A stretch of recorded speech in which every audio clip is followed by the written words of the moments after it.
I'm Stephen John Drew from the official GonnaGeek.com show, a weekly geek news podcast that is a part of the Gonna Geek network, just like the show you're checking out now. Shows on the network are individually owned, and opinions expressed may not reflect others. Find other awesome geeky shows at GonnaGeekNetwork.com. 5 things I didn't love about the show Fringe. Let's jump straight in. So I'm not here to be a hater. I really like this show. The more I watch it, the more I like it. But these are my initial feelings about, some things don't quite sit right. And I blame most of that on J.J. Abrams, believe it or not. And I'm probably upsetting people straight out of the gate here by saying that. But the Abramisms in this show often detracted from the quality of the drama and my interest in the character development. But more on that later. So the first thing I didn't love about the show Fringe was all the non-answers to questions. There was so much, that's not the right question. I'm more interested in this instead of that. X doesn't really matter. I'm more interested in Y. The why doesn't matter, the how does. Or the how doesn't matter, the why does. Or what happened doesn't worry me as much as what's going to happen. It was so annoying. Pretty much, unless, and I love this character, Walter had the solution, there was something wrong with everyone else's solution. And obviously the guy is a super genius. And that's his role, to be right more often than not. But the dialogue around him being right was just frustrating. And at times I felt like I was watching the same episode I'd just seen with a slightly different plot. That was annoying. Number 2, almost every important, tense, heavy, crucial conversation on the show Fringe was interrupted by a phone call. It was the laziest writing I've experienced on a high-quality program. Someone walks in at the key moment of every scene, hey, you got to come look at this. Someone's discovered something, you guys have to come now. And there was a little bit of that, but more often than not, it was a phone call every time. Lazy writing. And I'll give you an example of what I wanted more of. There was a scene at the end of an episode called Marionette, which is a personal favourite episode of mine, where the character of Peter was forced to sit in the awkwardness of the conversation that had just occurred with Olivia, the other main character, and there wasn't any escape. There was no phone call. There was no interruption. We needed more of that. And an example of what I wanted more of was the show Chuck. The character of Sarah Walker did the majority of their storytelling through the looks and the angles and the cutaways at the ends of scenes. You truly knew how she felt at the end of those scenes, and it might not have been how she played the rest of the scene, but she gave herself away because they held focus on her character and there wasn't any easy escape for awkward moments. I felt like Fringe, for a high-quality, high-budget show, I just felt like they took easy escapes instead of making the characters work and the audience really care. Number 3, for a show that relied so much on facial expressions and body language to sell the drama, particularly Anna Torv's character Olivia, her facial expressions grew and expanded throughout the series to tell so much of the story. They never let anyone linger in discomfort.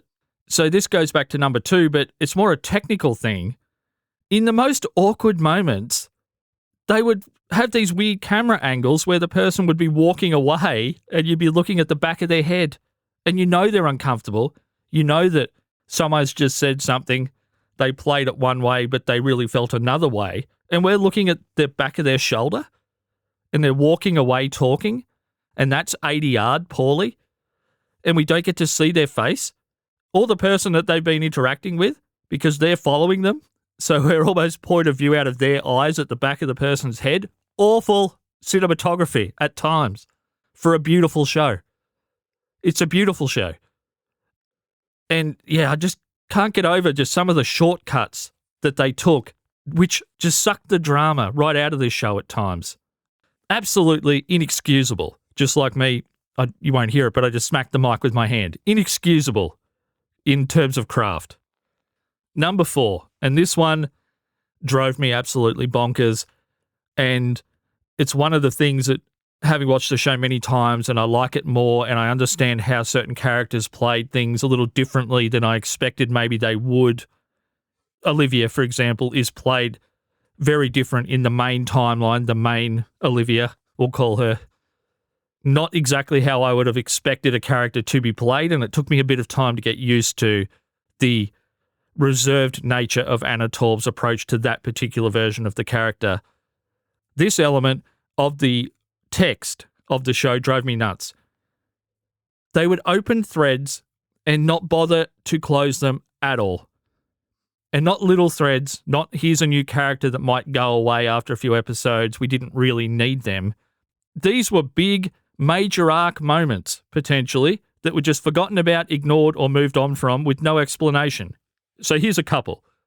Peter had conflict in his past with shady characters, the mob, and disagreeable people all around the world. That's emphasised multiple times in Season 1, and there might be a few spoilers here, guys. That's emphasised in Season 1 and completely forgotten about from Season 2. Why even have that in there? Why have those episodes and that time on screen dedicated to storylines that go absolutely nowhere? Further to that, in Season 1, Peter, son of Walter, is also a super genius. And he displays maybe not Walter-level creative intellect, but an incredible intellect of his own and a way of interpreting this crazy out there genius thinking of Walter into more digestible language for the other characters to understand. They had a back and forth. They helped each other equally to solve problems because they're both essentially just as smart as each other. And I'm not taking shots at the character of Peter here. He's one of the most interesting characters throughout the whole journey of this show. But was it just me, or did he just get dumber as the show went on? He was never dumb as in a dumb person, but he went from 50 points above genius to, oh, this guy's pretty smart, but he's not really contributing a lot intellectually anymore. He's not solving problems at quite the same level as what he was, and that just faded away. And it just felt was weird. And it wasn't like he had to be smart for the character to work. He didn't have to be as smart as his dad, or anywhere near that smart. But to set the character up as an intellectual challenge for his father and have that just wane away for no reason, really weird. Righto. Another example, and this, guys, is a spoiler. So I'm going to give you guys a little bit of air here, a little bit of no audio.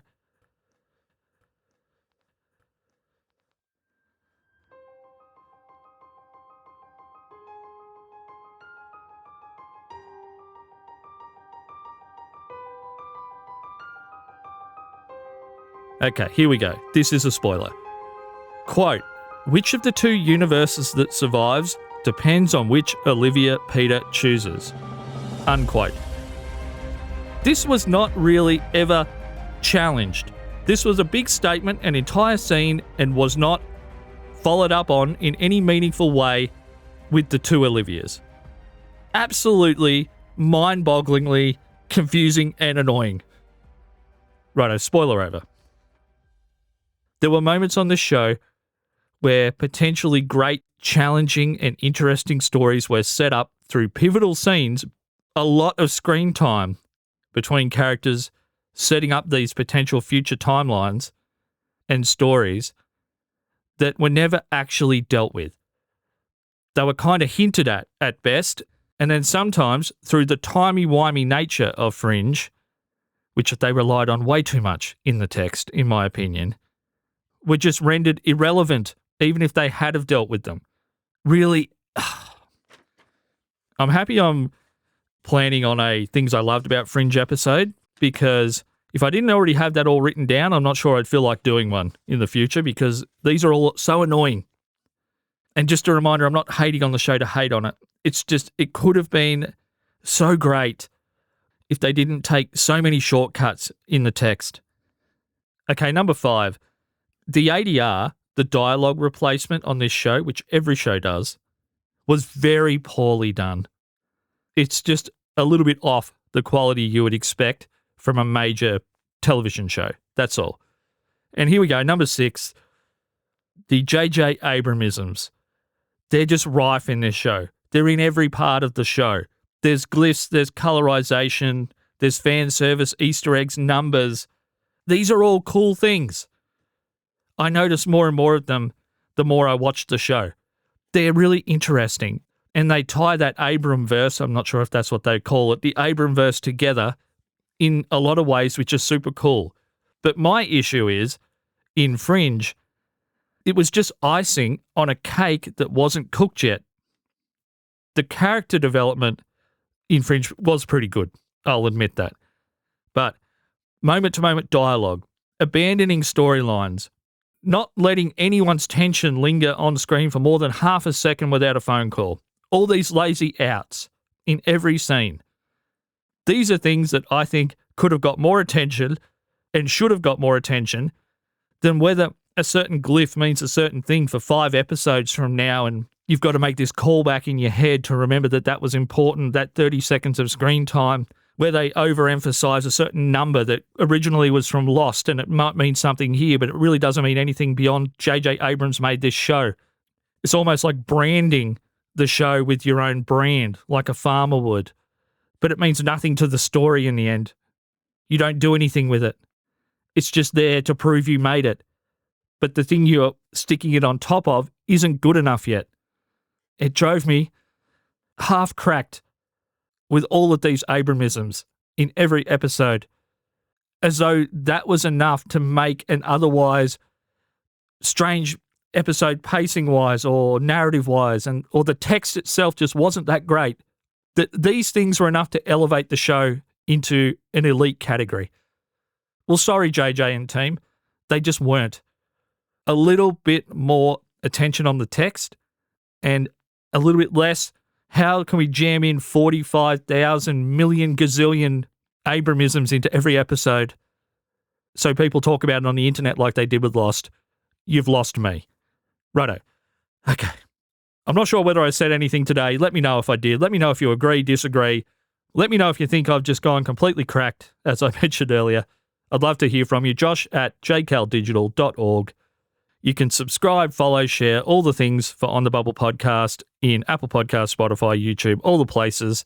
I'd really appreciate it if you shared the show with someone you know. And once again, just before we say goodbye today, next episode is the things I loved about Fringe. And I've got them sitting in front of me on my final piece of paper here as a lead into the next episode. The things I loved do actually outweigh the things I didn't love. Whether today's episode would make that obvious at all, probably not. Okay, talk to you again soon. Have a great week, and bye for now.